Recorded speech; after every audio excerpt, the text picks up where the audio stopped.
Bonjour à tous et bienvenue dans cette matinale du 2 mai 2017, retour de gros week-end.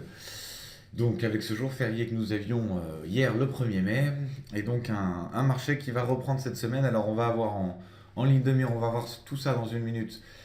Bien sûr les élections françaises, le deuxième tour. Pour l'instant les investisseurs vont plutôt se focaliser sur les données US. On va faire le tour de tout ça dans quelques minutes. Et puis je vais vous donner les chiffres qui viennent de tomber également sur le PMI industriel en Europe, qui fait que voilà, les PMI en français, allemand et en Europe qui ont été donnés donc.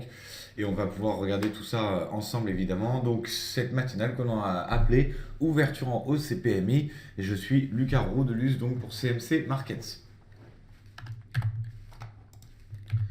L'avertissement sur les risques, simplement pour vous rappeler que les informations dans cette vidéo ont un caractère informatif, ce ne sont pas des conseils en investissement et que les transactions sur les CFD sont à prendre avec prudence évidemment, parce que ce sont des produits dérivés complexes.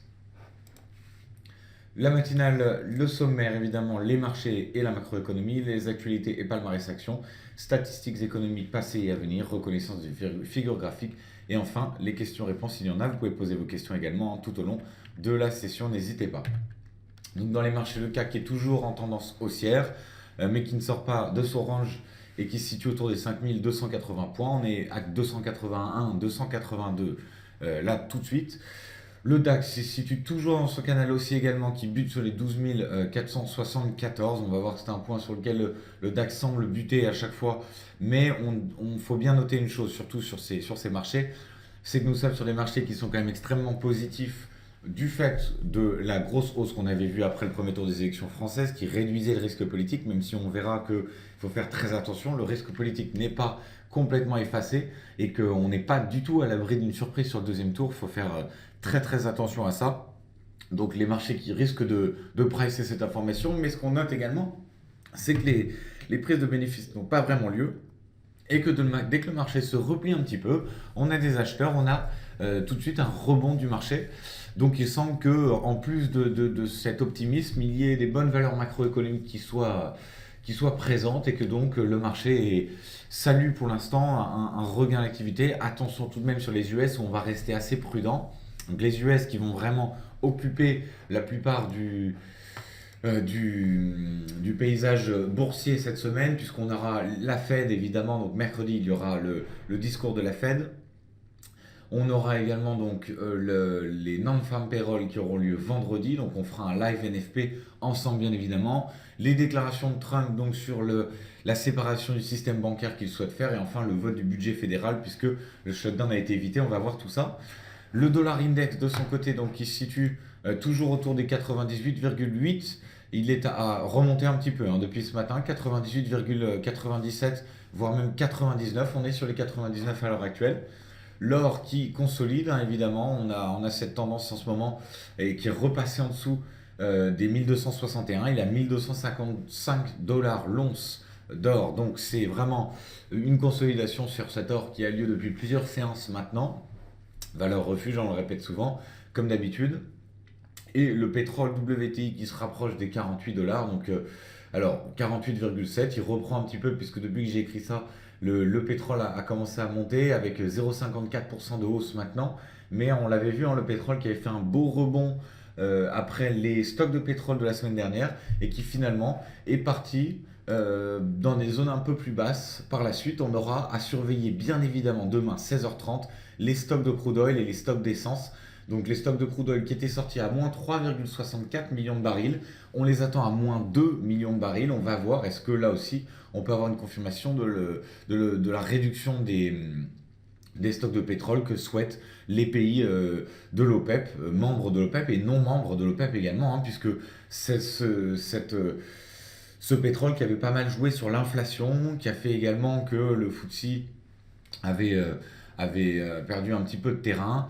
Donc on va regarder tout ça, bien évidemment, on va garder un œil sur tout ça cette semaine, mais dès demain, puisque nous sommes mardi, dès demain, les stocks de crude oil, également à surveiller les stocks, le payroll du secteur privé, donc l'emploi dans le secteur privé aux États-Unis à 14h15 demain, qui nous donnera une petite indication. Alors c'est pas toujours évident, parce qu'on avait fait un lien entre les payrolls du secteur privé et les non-farm payroll en disant qu'il y avait peu de différence, ça tendait à être assez proche, et finalement, la dernière fois qu'on a eu les NFP, cette théorie ne s'est pas vérifiée du tout. Donc attention à prendre avec des pincettes, mais NFP bien évidemment à vérifier vendredi. L'euro-dollar, lui, qui repasse au-dessus des 1,09, il est 1,090809 à l'heure actuelle, et qui devra passer les 1,0950 pour aller plus haut. On est dans la même configuration. Alors, dès qu'on aura passé le second tour des élections présidentielles, on aura peut-être quelque chose d'intéressant dans le sens où le risque politique sera un peu écarté, on se refocalisera sur les US, on va surveiller surtout l'inflation dans les salaires, puisque c'est ça qui nous intéresse, parce que malgré tout ce qu'on dit très positif, et même si de manière générale la macro est positive, les chiffres sont positifs, on va quand même surveiller les US parce que le PIB qui n'est pas non plus extraordinaire, on l'a vu donc vendredi dernier, je suis en train de reprendre les valeurs, mais voilà, on a eu un PIB à 0,7% contre 1,2%, donc on a finalement peut-être un ralentissement un peu plus que prévu. La probabilité d'une hausse des taux, cette réunion de la Fed, elle est pas à zéro, le risque zéro n'existe pas, mais elle est très faible. Par contre, en juin, elle est de 70%. Donc on verra ce que ça donne. On verra si c'est une possibilité. En tout cas, on sait qu'ils souhaitent les remonter, les taux, mais il va falloir regarder dans l'économie réelle ce qu'il se passe. Dans les actualités macro, on va voir que c'est très très focalisé sur les États-Unis, puisque le shutdown, donc c'est la fermeture des administrations fédérales faute de fonds, a été évité. Mais l'accord doit être avalisé d'ici vendredi à la Chambre des représentants, puis au Sénat. C'est quand même un budget de 1000 milliards de dollars. Donc ça doit être avalisé, bien sûr. On l'avait dit, hein, souvenez-vous, dans nos émissions précédentes, en général, ils arrivent à un accord. C'est pas hyper compliqué. En plus, c'est les premiers jours de Trump, si je puis dire, hein. C'est vraiment le début de son mandat. Donc on va pas le bloquer tout de suite sur ce genre de problématique. Mais évidemment, on va surveiller tout ça. Et puis, on surveille le reste, hein, des budgets qui doivent être votés avec le tax plan, hein, la réforme de taxes de Donald Trump, 35% à 15% sur les entreprises.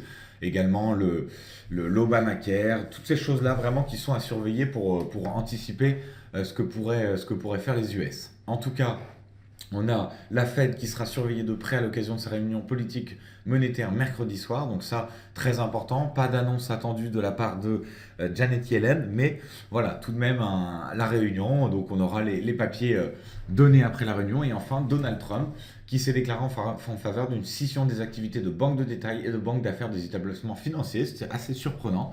Mais ça a pesé légèrement sur les bancaires. Alors les bancaires, justement, on les surveillera, hein, puisqu'il y a quelques valeurs d'entreprise qui donneront, donc il y en aura 6 aujourd'hui. Alors c'est beaucoup moins, puisqu'il y en avait 18 du CAC 40 qui ont publié la semaine dernière. Il y en aura 6 qui se livrent à cet exercice d'ici à vendredi, mais pas avant mercredi pour les premières, puisqu'on aura BNP Paribas, Lafarge Holcim, Solvay, Société Générale, Veolia Environnement, ENGIE, donc secteur de l'énergie, les bancaires. Donc on va faire très attention à ces publications, puisque souvenez-vous, hein, d'une chose très importante qu'on oublie de temps en temps, c'est que lorsqu'on va regarder les publications des entreprises, souvent les gens se disent bon, ça m'intéresse que peu, finalement je ne traite pas les actions. Mais n'oubliez pas que les actions font partie des indices et que donc elles pèsent sur l'indice. C'est pour ça que souvent on pouvait avoir par exemple un marché du CAC 40 on pouvait avoir des marchés plutôt en baisse. Et si on avait du pétrole qui remontait, on avait une entreprise comme Total qui montait forcément avec. Et donc Total joue pour beaucoup dans le poids du CAC 40. Et donc on va surveiller forcément ces publications. Également, les publications des entreprises nous donnent une idée de la microéconomie et donc a fortiori de la macroéconomie, puisque on voit comment se portent les entreprises françaises, américaines, anglaises, etc. Voilà, donc on va faire très attention. En tout cas, c'est les actualités macro. La géopolitique, pour l'instant, ça a l'air d'être un petit peu mis de côté, donc on va tout de même garder ça à l'œil, mais pas de gros développements, même si on va surveiller le dossier Corée du Nord. Dans les actualités et palmarès actions, on va avoir donc Gemalto, leader mondial de la sécurité numérique, qui a finalisé l'acquisition de l'activité de 3M après avoir reçu l'aval des autorités de réglementation et de concurrence compétentes. Donc ça, c'est quand même un gros deal, hein, si je puis dire, puis utiliser le mot anglais, le deal. L'Oréal USA, donc, qui est une filiale de L'Oréal, qui a annoncé aujourd'hui l'acquisition par Salon Centrique d'actifs de 4-Star Salon Service, un distributeur de services et produits de beauté de base à Opage dans l'état de New York. Donc ça, voilà, le secteur du luxe qu'on va surveiller, on sait quand ça reprend qu'on va faire très attention. Information importante sur le secteur de l'automobile. Les ventes de voitures neuves en France ont baissé de 6% en avril, qui a compté 2 jours ouvrés de moins qu'en 2016, tandis que pour les motorisations, l'essence continue de dominer le diesel. Pourquoi c'est important? Parce que lorsqu'on a une information comme celle-là, vous voyez tout de suite dans les moins bonnes performances du CAC 40, on a Renault, on a Peugeot, donc on va faire attention. Veolia, on le rappelle ici, donc qui va publier, qui est dans les moins bonnes performances également, Vinci et Silor. Et donc dans les meilleures performances, Vivendi, Sanofi, Capgemini, Nokia, ArcelorMittal. Enfin, pour finir sur les actions, Abivax, la biotechnologie française, a dévoilé de nouveaux résultats cliniques de phase ILA sur son candidat médicament contre le sida, confirmant son potentiel thérapeutique en ayant mis en évidence son possible impact sur les réservoirs de VIH. Donc ça, c'est une information capitale. C'est le genre d'entreprise qui peut en profiter. Les statistiques passées et à venir. Donc on a eu le PMI manufacturier en Chine à 50,3 contre 51,2 attendu. Donc attention, est-ce qu'on peut avoir un petit ralentissement? On va faire très attention à ces PMI. En France, on l'attendait à 55,1. Il a été donné à 55,1. On l'attendait à 58,2 en Allemagne. Il était à 58,2. Par contre, précision importante, le PMI industriel. Alors, c'était manufacturier en Chine. Sur l'Europe, c'est le PMI industriel. Le PMI industriel en Europe, lui, à 56,7 au lieu de 56,8. C'est tout de même mieux que la période précédente, puisque c'était 56,2. Mais attention, voilà qui pourrait faire que les investisseurs restent prudents cette semaine, notamment à la veille des élections françaises du deuxième tour.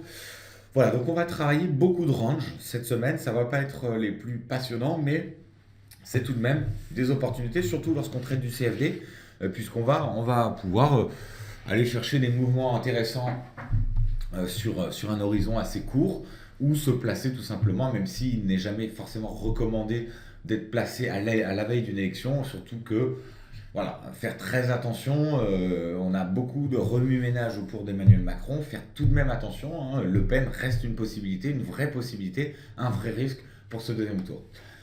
Sur les statistiques à venir, on aura donc le PMI industriel de la production industrielle donc au Royaume-Uni à 10h30, le taux de chômage en Europe à 11h, donc important de le surveiller puisqu'on attend 9,4, ce qui serait une baisse par rapport au précédent de 9,5.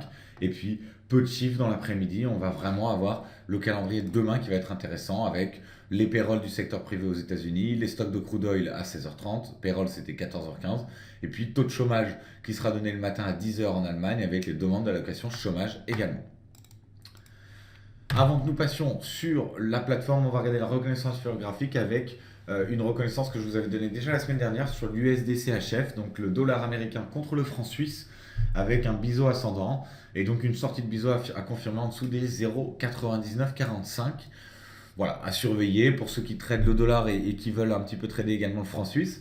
Donc à surveiller, on va faire un tour sur les principales monnaies et sur tous les produits tout de suite sur notre plateforme CMC Markets. La plateforme, la voilà. Donc le calendrier de demain, vous le voyez, peu de gros chiffres. Je mets maintenant tous les chiffres, même les moins importants, parce qu'il peut y avoir certaines choses que l'on rate. Donc autant regarder de façon complète. Alors le FMC, Policy Decision Rate, donc on va regarder ça évidemment à 20h. Ce sera très important. Les stocks de crude oil, on l'a dit, le payroll du secteur privé, le taux de chômage et demande d'allocation chômage en Allemagne le matin. On va regarder, puisqu'on est sur le calendrier économique, un petit peu ce qu'on aura sur la semaine. Donc le PMI Market Composite à 10h en Europe jeudi. On aura la balance commerciale au Canada. On aura les demandes d'allocation chômage hebdomadaires donc à 14h30 jeudi. Voilà, puis le total des commandes industrielles et puis les volumes utiles de gaz en stock. Également sur la journée de jeudi. La journée importante, ce sera vendredi avec le taux de chômage au Canada, le taux de chômage aux États-Unis, les non-farm payroll, donc les NFP à 14h30, donc le secteur non agricole. Et puis on va regarder le reste qui nous sera donné évidemment, mais ce seront ces chiffres-là à surveiller. Alors on va faire un petit tour sur les marchés, mais avant ça on me demande de faire un petit tour sur le riz et le cuivre. Donc le cuivre qui semble consolider un petit peu aujourd'hui, près de 1% de baisse. Donc on est dans un range que l'on avait déjà évoqué précédemment, mais on va devoir attendre vraiment une sortie en dessous des 260 pour partir plus bas sur le cuivre. Mais vous voyez, en journalier, on est vraiment sur un range. Il y a un gros manque de tendance. Donc on va devoir aller travailler ces niveaux-là. Ces niveaux donc, qui se situent autour des... alors, on va pouvoir presque même aller chercher les 255 sur le cuivre. Et à la hausse, on va pouvoir aller chercher les 268. Mais on va, on va, en ce moment, nous sommes en baisse. On va devoir passer ces 260 pour partir plus bas sur le cuivre à horizon plus court. Vous voyez, on bute un petit peu au-dessus de ces 260. On vient rebondir à chaque fois. On avait une belle hausse le 1er mai hier à 15h30. Mais depuis, on consolide et on est en train de combler ce gap. Donc rien nous dit qu'on ne puisse pas combler ce gap, même si on a une petite hausse. Vous voyez, voilà, hop, la mèche est partie. Donc là, 1,35%. On est en train de vraiment baisser. On va aller toucher les 260. Donc là, vous voyez, hein, à l'instant même, on a une vraie hausse du cuivre au moment où vous me l'avez demandé. Donc on va devoir surveiller. Si on passe en dessous des 260, ça pourrait être important. On aura comblé le gap et donc repartir sur les zones plus basses et voire même aller chercher donc ces 257 points très importants sur le cuivre. Donc on va rester très vigilant sur ce cuivre. Sur le riz, puisque on me l'a demandé, donc je vais faire un tout petit tour dessus tout de suite. Le riz, le voilà. Alors je vais vous le mettre en plus grand et en noir pour qu'on voit bien tout ça. Voilà.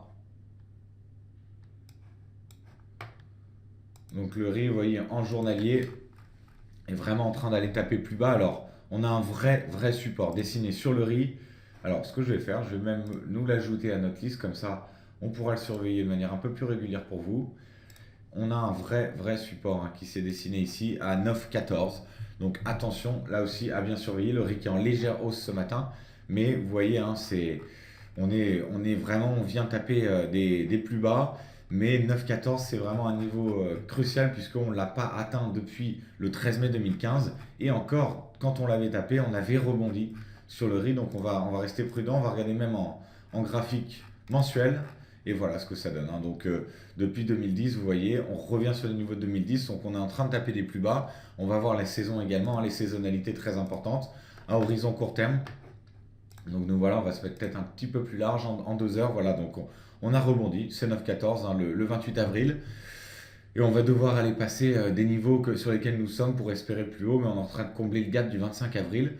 Donc faire attention, le riz qui pourrait se reprendre un petit peu, mais on va surveiller bien sûr la saisonnalité de ce produit. Voilà pour le riz et le cuivre, mais en tout cas on est tombé au bon moment sur le cuivre, au moment où on avait cette belle mèche. Sur les indices, donc le CAC 40 qui est toujours dans le même range. Alors on le voit très nettement, on est toujours dans cette tendance haussière. On veut aller chercher ces 5300, mais on a du mal, on n'est pas loin, on est vraiment pas loin, on est à 15 points, 15 à 17 points de ce top de 5300, mais vous voyez, à 5900, on vient toujours revendre un petit peu, on vient prendre nos bénéfices parce que les investisseurs pensent qu'on ne peut pas aller les chercher pour l'instant. Mais regardez ce range qu'on a tracé depuis le lundi 24 avril. C'est impressionnant, c'est un range. On n'en sortira absolument pas, où il y a peu de chances tant qu'on n'a pas passé ces élections. Seuls les US peuvent nous envoyer un petit peu plus haut ou plus bas, mais il n'y a rien à faire, on est sur ce range. Donc je pense qu'utiliser ce range au maximum pour le travailler chaque jour, rien ne nous dit qu'on ne pourrait pas redescendre un petit peu, remonter.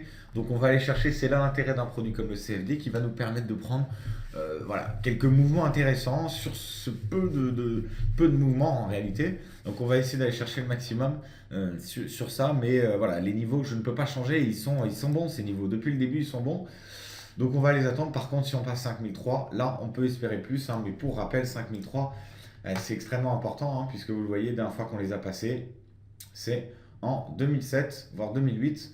Donc on va devoir 31-12-2007, donc c'est vraiment la crise des subprimes ici 2008. Et on essaye absolument d'aller les chercher. On aura un plus haut à 6190 atteint en 2007. Voilà, pour un graphique 1 mois, vous avez tout de même devant vous ici 29 ans. Alors, on va mettre au maximum. Voilà, devant vous là, vous avez 29 ans et 4 mois de training. Donc, rendez-vous compte. On va aller chercher, mais attention, ici, vous voyez, donc les années 2000, hop, les années 2007. Et donc, à chaque fois, c'est ces crises qui s'annoncent. Mais bon, rien n'est. C'est pas impossible. Qu'on aille chercher un peu plus haut, on sait que les investisseurs retournent vers des actifs risqués. Donc, rien n'est impossible. Le DAX, on est un peu dans la même configuration. On est sur une tendance haussière, vous le voyez. Ici, on avait fait un pullback. Depuis qu'on a eu ce gap, on est sur une tendance haussière. Par contre, je vous ai tracé un niveau qui me semble intéressant, c'est les 12 473 qu'il va falloir aller casser pour aller chercher plus haut. Du côté du support, 12 430 ça sera notre rebond, hein, vous le voyez, en graphique 30 minutes, vous voyez à quel point on rebondit dessus, mais là-dessus, pareil, on est vraiment sur des niveaux, on va devoir travailler ce range, on ne peut pas faire autrement à l'heure actuelle. Très difficile d'aller se placer autrement. Par contre, on peut vraiment, hein, se placer à l'achat. On peut aller chercher des zones d'achat autour de ces 12 430 ou aller au contraire jouer la vente juste en dessous. Mais on le voit, ça semble être soutenu. Les investisseurs sont là, les actifs risqués sont recherchés. Donc on va faire attention. Les US, l'US 30, donc Dow Jones et S&P, on fera un tour cet après-midi. Ce sera intéressant, hein, dans notre quart d'heure US. Mais regardez, c'est impressionnant. Ces niveaux que je n'ai absolument pas touchés depuis plusieurs séances et qui restent exactement les mêmes autour desquels on va trader. Donc on n'a pas besoin d'aller chercher midi à 14h. Dans ce cas-là, on va chercher vraiment le plus simple et ce qu'on connaît, ce qu'on sait faire. L'or qui est intéressant parce que l'or il est passé en dessous des 61. On l'avait dit, là aussi c'était un niveau clé. On butait dessus beaucoup. Donc on est passé en dessous et sur un graphique à horizon plus large, vous voyez la tendance à rester haussière. Mais on va devoir confirmer, repasser au-dessus de ces 61 pour avoir une tendance haussière. Le problème, c'est que c'est un actif que l'on ne recherche pas lorsqu'il y a du risque. Et donc, on va avoir tendance à plutôt consolider sur cet or. Et voilà, donc on va garder ça à l'œil, bien évidemment. Paire que l'on veut garder à l'œil, bien évidemment aussi, c'est l'euro-dollar. Donc, dans cette tendance toujours haussière, là aussi, on veut aller chercher les 1,0950, mais les 1,0950, il va falloir les dépasser pour sortir de ce canal aussi et aller chercher plus haut, voire 1,10, voire 1,11, ce qui est tout à fait possible. L'euro qui est vraiment en hausse face au dollar, hein, les analyses qui s'accordent à avancer que la Banque centrale américaine maintiendra le statu quo pour la politique monétaire. Mais bon, on va décrypter un petit peu le communiqué de mercredi puisqu'il va être très important pour déceler un petit peu, hein, des indices pour une hausse potentielle des taux en juin, hein, puisqu'on le rappelle, en juin, c'est là qu'on attend plutôt hausse plutôt qu'à cette réunion-là. Donc voilà, l'euro-dollar qui continue et on aura des résultats des entreprises qui peuvent aider un petit peu l'euro aussi face au dollar. Donc on va garder tout ça à l'œil.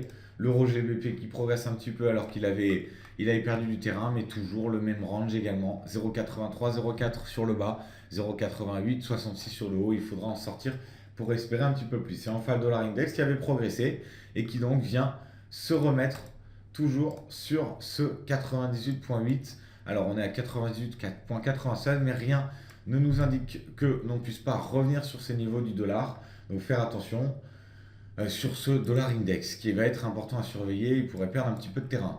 Et enfin le pétrole. Alors le pétrole qui est repassé au-dessus des 48,67. Donc c'est important, hein, c'est un niveau intéressant sur lequel on faisait support, puis légère résistance, mais on l'avait cassé assez rapidement, hein, lorsqu'on l'avait touché. Donc on va devoir surveiller ça sur le pétrole. Et vous voyez, 49,85, ça va être notre prochain niveau. Mais pour l'instant, le pétrole qui a perdu vraiment pas mal de terrain, on va regarder en graphique journalier. On est toujours sur une tendance haussière, mais si on venait à casser cette tendance, alors on pourrait descendre plus bas, 47, 45, voire même 43, c'est pas si loin, hein. 43, c'est novembre 2016, donc tout est totalement faisable du côté du yen. Donc le yen qui perd un petit peu de terrain face au dollar, face au pound et face à l'euro. Voilà, le dollar yen qui est à 112 pour l'instant, donc il continue. Vous voyez sa tendance haussière, clairement sur un graphique journalier en bougie 10 minutes. On est là aussi sur une tendance haussière, donc on va surveiller évidemment tout ça.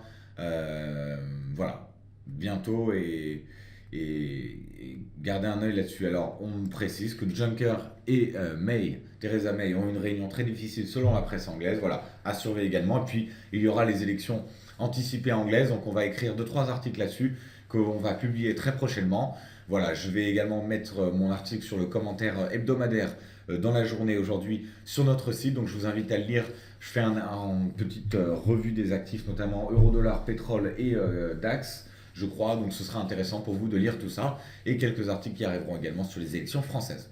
Voilà, je vous souhaite à tous une très bonne journée de trading. Je vous retrouve à 15h45 cet après-midi. Gardez bien un œil sur les marchés, tout ce qu'on s'est dit. Travaillez bien ces ranges et puis on se retrouve tout à l'heure. Merci à tous et bonne journée. Au revoir.